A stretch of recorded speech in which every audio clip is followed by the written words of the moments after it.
joined by Scott Wright, the Oklahoman, who covers Oklahoma State. Scott, we're all debating. We've been discussing this. My God, what an awful year it was for Mike Gundy and Oklahoma State football. I just don't know. Who are they? Who are they, and are they ready to run and get back into the mix of this thing? Well, I swear I'm not trying to stall in answering that question, but I do want to point out I'm wearing my OKC Comets hat right now, the Dodgers AAA affiliate here in Oklahoma City. Yeah. I saw Clayton Kershaw pitching here earlier this year on rehab. He comes through here every now and then when he gets hurt. So I really enjoyed all the Kershaw talk, and I actually turned on the game last night to see that 3,000 strikeout. Really cool deal. But to answer your question on a much more disappointing topic, I have no idea what to expect from this Oklahoma State team. I have no idea. I have no way of explaining what happened to this team last year. And now there's been so much turnover that trying to figure out this team right now is really difficult, because you've got almost half the roster is going to be either transfers or high school signings. The majority of the depth chart is going to be new faces. Everybody but the head coach on the offensive and defensive sides of the ball, in terms of coaches, all new guys, coordinators on down. So it's really hard. We watched as much as we could in spring, which was not a lot. Gundy kept us out for the majority of that.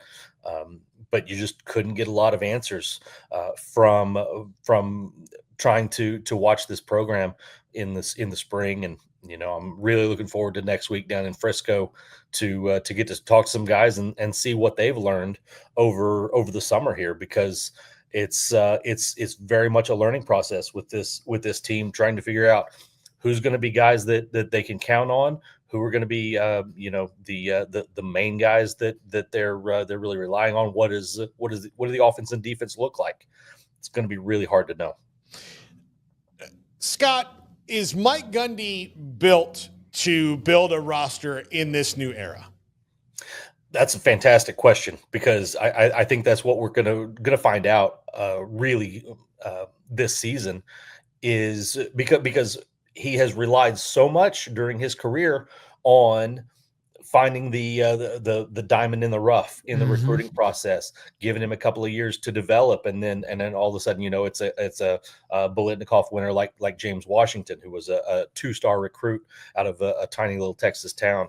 Guys like that. Justin Blackman was another one that was from Ardmore, Oklahoma, a small school, Plainview. So he went and found these guys and developed them, and hasn't had to live on being a top 30 recruiting team year in, year out. You go back and look at the recruiting rankings from year to year with his programs, he's going to be in that 30 to 50 range. He's not going to be in the top 30 very often at all.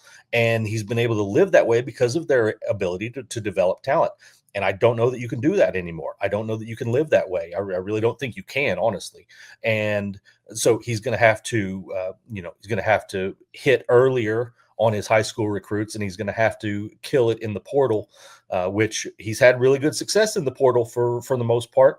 And even though he has kind of a reputation of not liking it very much, he's actually done pretty good with it. So, but this year is going to be the ultimate test of that, because there's so many guys that are new, up close to 40 guys that between the winter portal window and the spring that are new to this program, and he's going to be counting on a lot of those dudes to do something.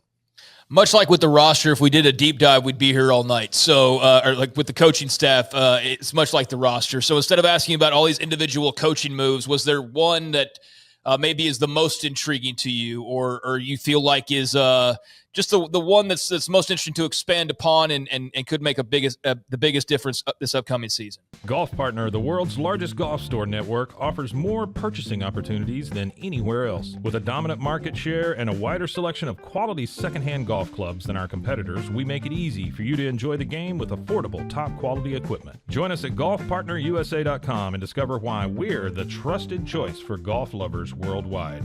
That's GOLFPartnerUSA.com. Golf Partner. Yeah, it's hard to pick just one. I'm really intrigued by Todd Grantham as the defensive coordinator. Guy that had a lot of success in the SEC at a variety of stops, Georgia, Florida, places like that.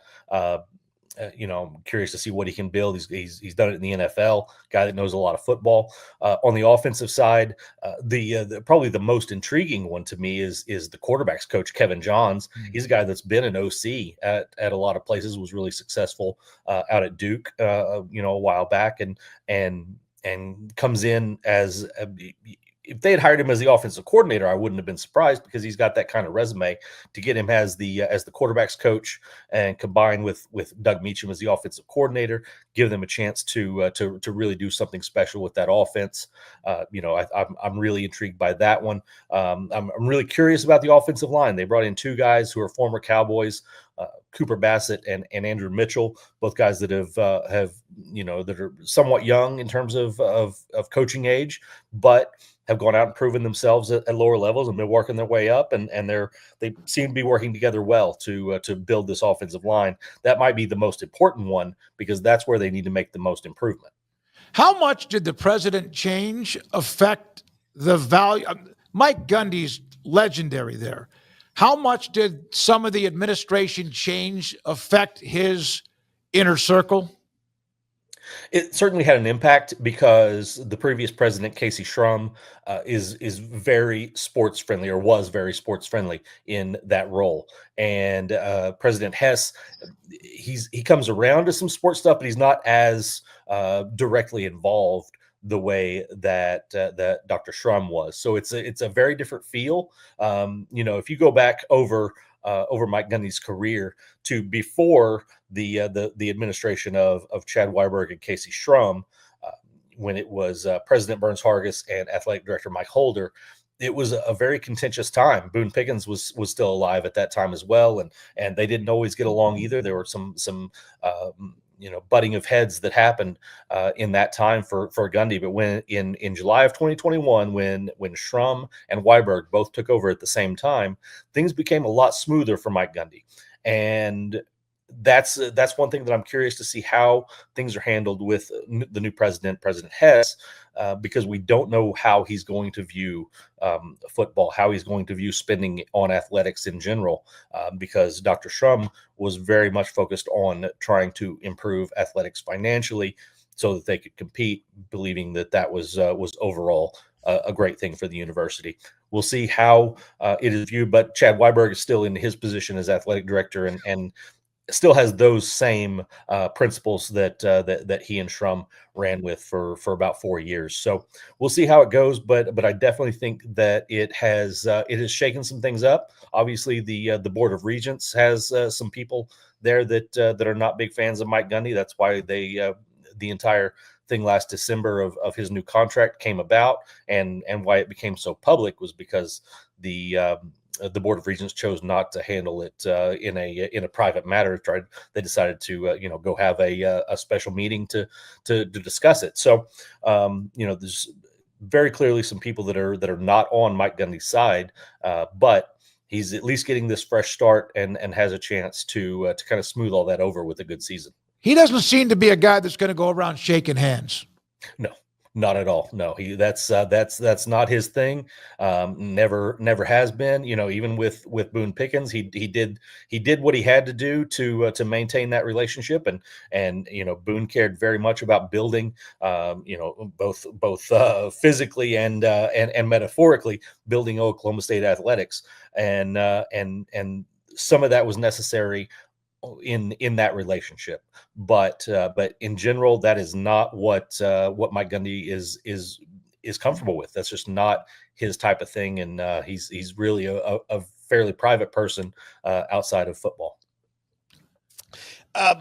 Last year's biggest disappointment, I would think, started that along that offensive line that was all veteran laden, all guys returning, some 300 starts or something that they threw out there that all these guys had combined. And then it was just not good. It affected Ollie Gordon. It affected Alan Bowman. It affected everything that went on of what everybody thought was going to be a repeat of 2023. How have they tried to repair that And seeing as all those guys are pretty much gone, is it going to be better just because it's new, or is that even more nerve-wracking that you have no idea how this will gel? Yeah. Before I answer that, I want to give you my favorite one of those stats that we threw out last year about that offensive line, because you had a bunch of 5th and 6th year seniors. The starting 5 on the offensive line for Oklahoma State was actually older, average age, older than the starting 5 for the Oklahoma City Thunder. That's how crazy this was last year. So, but yeah, it's absolutely nerve-wracking because you just have no idea. The entire starting 5 graduated.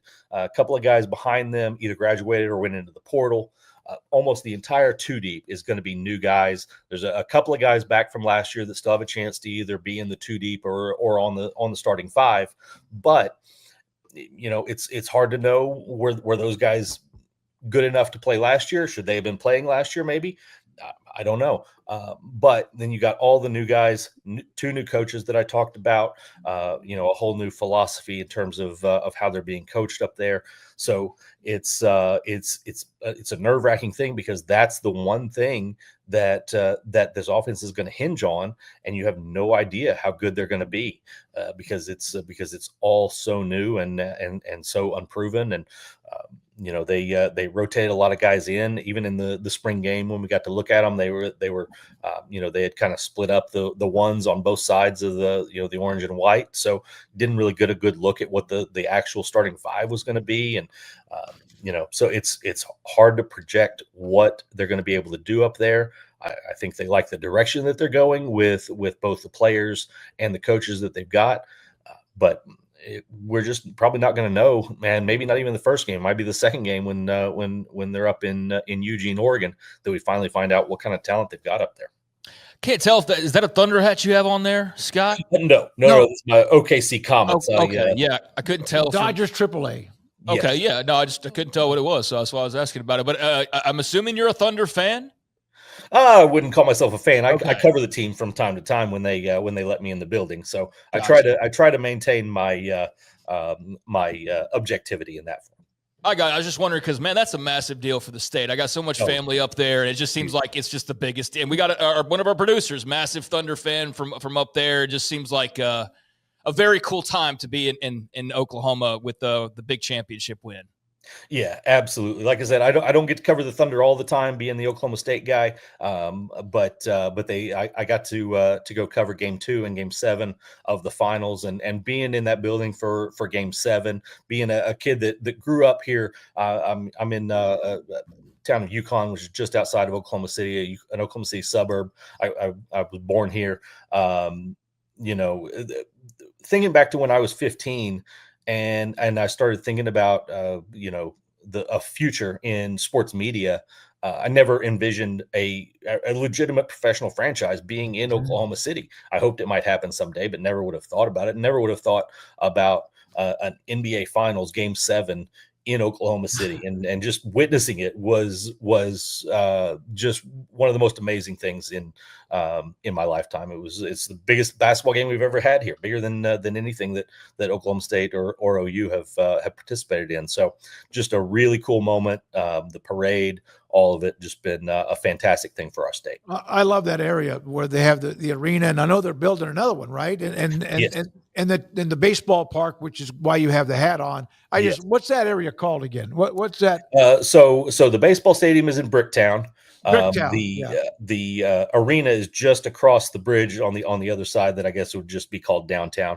And the new arena is going right across the street from Paycom, the Paycom Center, where they currently play. They're demolishing an old building that was there for a long time, that the minor league basketball and hockey teams played in back when I was a kid. So they're tearing that down right now so they can start construction on the new one right across the street there. Can you FedEx Mickey Mantle's Steakhouse to us, please? Listen, that's other than the Thunder Game 7 championship, Mickey Mantle's Steakhouse is probably about the best thing we got going in Oklahoma City. Oh my God! I would say Knicks also. Oh, okay, yes, all right. You're a veteran. Okay, I see. Yeah. I see what we're dealing with now. No, Very it's nice. not. That's a second pick of the draft. Look. Mickey Mantle's Steakhouse. I swear to God, if I lived there, I would be broke because I'd go there at least 3 or 4 times a week. Nick's for lunch, Mickey Mantle's for All right, dinner. there That's you what I'm go. saying. Yeah. That's an Can't beat elite it. day. Can't beat Smoke it. a cigar, eat a big old bone-in ribeye. Yeah, that really is the environment. Hey, last thing, Big 12 Media Days next Tuesday and Wednesday. How will Gundy approach what he's saying? I feel bad because I haven't been able to give you guys a straight answer on No, anything. that's okay. It's good stuff. But I really don't know. He's always usually pretty open at Big 12 Media Days. He's usually in a good mood and just kind of letting things fly. We saw that last year. Obviously, got himself in a little bit of trouble with being a little too loose last year when he was talking about Tully Gordon and his DUI.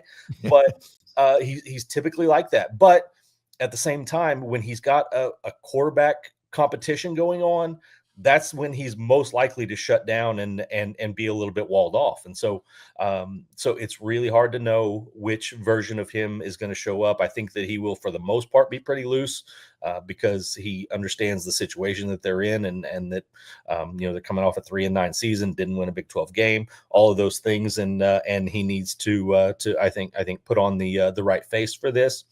If you come out after 3-9 and you're real shut down in front of all the media, it's not going to be the best look. So, but that said, I don't expect him to give me a whole bunch of content to write about either, because I do think it'll be a lot of talk, but not necessarily a lot of substance, maybe. Scott, great segment. Thank you, man. Enjoy the baseball games and all that, and the fact that the Dodgers feeder system, no question, plus the Thunder in the World Championship.